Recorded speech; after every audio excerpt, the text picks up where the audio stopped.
Hello guys and welcome to all those training to become Super Saiyans and welcome to Revolution. So many of you know me from my group on Facebook called the Dragon Ball Universe, and in the Dragon Ball Universe I have a team of admins who I am delighted to call friends and consider part of my Dragon Ball family. In fact, I consider the whole of the Dragon Ball Universe to be my Dragon Ball family. However, in a conversation with the admins, in particular a guy named Joseph Smith, through some quite brilliant research, he has found a potential theory that could explain the huge plot hole in Dragon Ball, and that is the existence of dinosaurs in the Dragon Ball world. Now, Joseph has given me permission to put his theory into video so you guys can see what that theory is. And what I can say about Joseph is he really does in-depth research when it comes to putting something forward. And the results of that endeavourment has brought something quite brilliant. So, I will get on with it, shall I? Well, in Dragon Ball Super, Episode 3, Beerus claims that he drove the dinosaurs to extinction.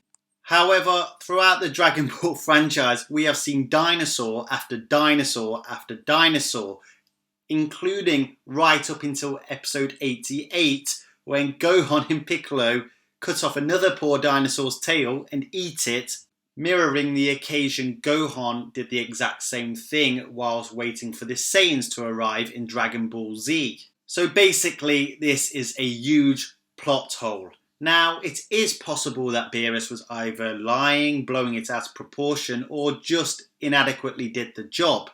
However, Beerus still made that claim, so that leaves a huge plot hole in the Dragon Ball Super franchise.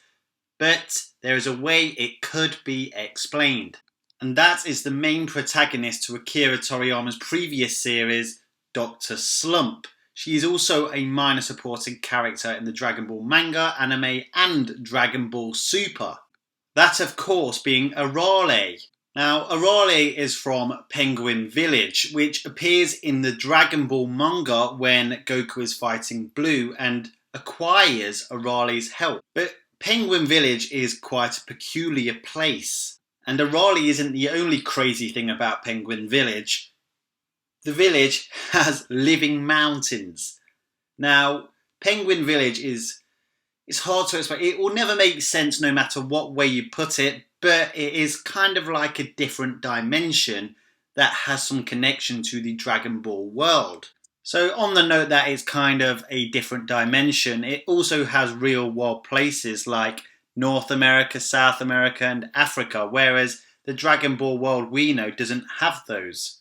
But even though Penguin Village and the Dragon Ball world shouldn't technically be able to exist at the same time, there must be a portal between the two, as Arale has continuously crossed over to the Dragon Ball world, and in Dragon Ball Super, Goku instant transmissions to Penguin Village after his fight with Hit when he's suffering from Ki disease in the God of Destruction tournament.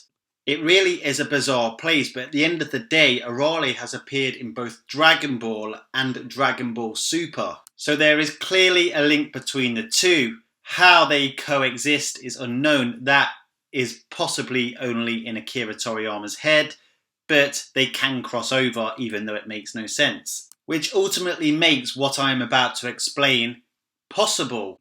So in chapter 11 of Dr. Slump, we see that Arale is travelling back in time. Now this is possible because of a creation called the Time Slipper, which is basically a time travelling machine.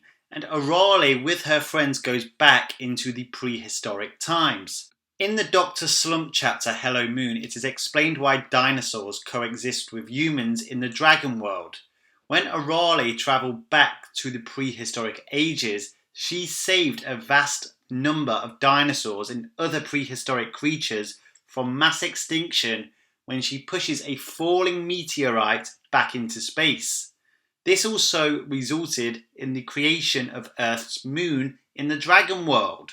So basically, a meteorite was falling to Earth, Arale headbutted it, back into the orbit of planet Earth, and it became our satellite, the Moon. Now, this all sounds incredibly wacky, I know, and it truly is. That is literally Dr. Slump for you. It makes no sense. The characters in Dr. Slump break the fourth wall all the time. It's literally a gag manga, but it is connected to the Dragon Ball verse. Some way, somehow. Now, let's go back to when Beerus made the claim that he destroyed all the dinosaurs.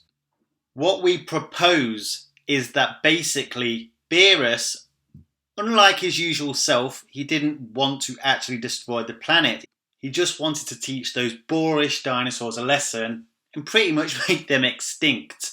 Now, he didn't want to destroy Earth, so instead of sending his usual sphere of destruction, he sent an asteroid at Earth to literally make all the dinosaurs, like I said, extinct. What he was not counting on was that Arale was on the planet at that exact time, headbutting that very asteroid back into orbit. Now, Beerus usually watches the aftermath of destroying a planet and watches it go kaboom, but this time it wasn't his intention to destroy the planet just to make the dinosaurs extinct. So he probably just went on his merry way and didn't see the results of his actions. Now, it isn't entirely surprising that Beerus would make such an incompetent choice. After all, in the Universe Survival arc, we find out that Universe 7 has one of the lowest mortal rankings out of all 12 universes, meaning either him or Shin the Supreme Kai have not done their job adequately. And even Shin states that Beerus is lazy, and we see it time and time again. I mean, when have you ever seen Beerus train in Dragon Ball Super? I know he's super strong and has no reason to train because his adversaries aren't at his level, but he's always asleep. This is the guy who slept through the Buu saga, where if Kid Buu succeeded and killed Supreme Kai, Beerus would have died in his sleep. He is not the type of person that pays attention to detail. So, that is what the theory is, that it was Arale who saved the dinosaurs, and that Beerus' statement still counts because he doesn't know any better, and therefore the plot hole is eradicated. Now, obviously you're probably thinking, well, why doesn't the time machine take Arale back in time in her own dimension? Well, Arale doesn't particularly make that much sense, let's be brutally honest. And if she can cross the dimensional portal, or whatever it is she's doing to get into the Dragon Ball world, why is it not possible that by time travelling she couldn't do the same thing? Making it possible that the Tinosaurus and the Inflatosaurus Rex could coexist with humans in the Dragon Ball world alongside Goku and the rest of the gang. Now, there is one con, however, and that is the fact that there has been no extra time ring created. And even though this seems like an unreasonable response, Arale makes no sense. She isn't logical. In fact, Vegeta even states in episode 69, whilst getting his ass kicked, ignoring the laws of physics with gags is against the rules. She doesn't follow the laws of physics. I'm not entirely sure what she follows. She's an anomaly, basically. But if the events that we have just talked about did take place, that would explain away the plot hole that Beerus created in episode 3 when he claimed he sent the dinosaurs into extinction. So there you have it. Now, Dr. Slump and Arale are basically the things that got Akira Toriyama into the limelight. So it is reasonable that he is extremely fond of her and basically keeps reintroducing her into his now bigger series, Dragon Ball. And basically, if this theory was to be true, Arale has had a monumental effect on the Dragon Ball universe. Anyway, guys, so basically we have some great topics in Dragon Ball universe, and I implore you to all come along and join our Facebook group. In fact, you could talk with me and Joseph more in depth about this theory that would cover a huge Dragon Ball Super plot hole in the Dragon Ball universe. I look forward to seeing you all there. Now guys, if you like my videos, make sure you smash that like button with a big bang attack. It helps get videos like this seen by more people, and I appreciate all your support.